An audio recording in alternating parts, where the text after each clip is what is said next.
SIR এর hearing হওয়ার আগে সেখানে ৭,৫০০ মানুষের কাছে কম বেশি একটা কাগজ পৌঁছে গেছে, যেটাকে বলে দেয়া হচ্ছে তোমরা ভারতের মানুষ নয়, তোমরা অন্য জায়গার। এই জিনিসটা একটা অত্যন্ত চিন্তার বিষয় আছে না নাই? আমি সেখানে গিয়েছিলাম, সেখান থেকেই ডাইরেক্ট এখানে।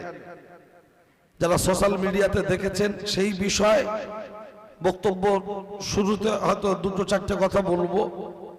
এক কথা, মুসলমানদের অবস্থা বর্তমান সময় খুব করুণ। যাদের এই সমস্ত সমস্যাগুলো ঘটছে, এর করণীয় কি? মুসলমান বাঁচবে কিভাবে? নাম তুলবেন কিভাবে? কেটে গেলে সমস্যা কি? ২-৪টে বোঝানোর চেষ্টা করব। লাইনটা বলবো, নেতারা কেউ জানে না, কারণ বিওলো জানে না, নেতারা কি করে জানবে?